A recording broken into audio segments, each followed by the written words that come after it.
use of pain relief in labor among Ghanaian women. So my name is Erica Jimfra, and my study was on the key client factors that are contributing to the low use of pain relief in labor among Ghanaian women. So my study was in the Suntresu Government Hospital, and I spoke to about 200 pregnant women who were coming for the antenatal care. So the motivation behind the study is the fact that worldwide the trends for labor management are changing, and now provision of pain relief in labor is not a luxury. It's actually considered as best practice. But other researches that have been conducted here in Ghana show that the use of labor pain relief management options is extremely low. So I decided to find out some of the reasons from the women's end why this was the case. So I found that I was interested in their awareness, first of all, and how many of them are actually offered pain relief in labor, and whether they are willing to receive it, and what their thoughts are generally on what the role of pain relief in labor is.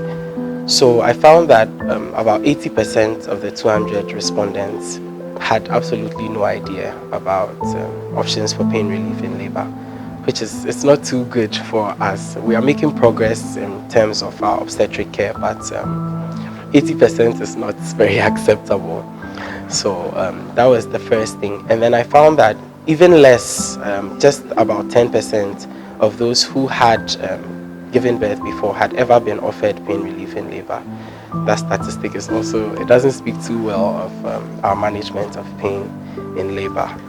And then I found that about 90% of the ladies were willing to receive pain control in labor, even though a number of them expressed concern about their religion and culture and how they feel that it's the ordinance of God to bear pain in labor. But majority of them were willing to receive pain in labor.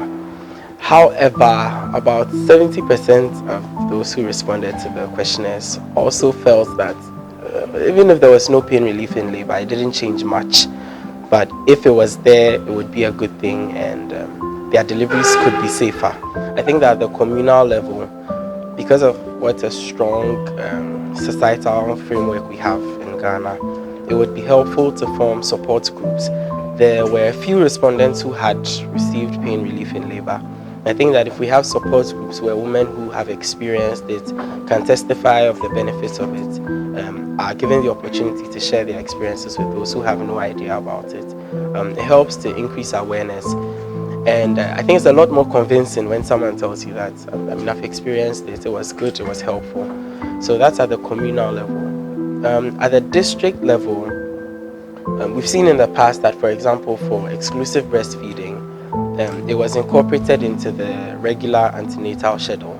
So there have been the use of songs and visual diagrams to aid people know more about that. So I think that if we could apply something similar to pain relief in labor, as well, antenatal care spans a number of months. So if you make people aware of it, then in terms of cost, you can always put things in place so that by the time you give birth, or by the time you are ready to give birth, you have sufficient funds to pay for your pain relief options.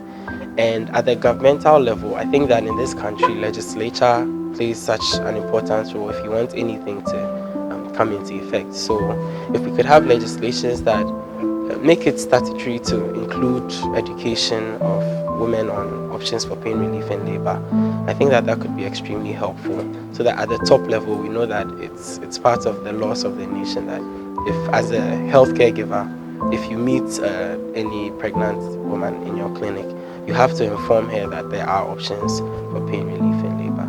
I think that by that we can improve the situation here.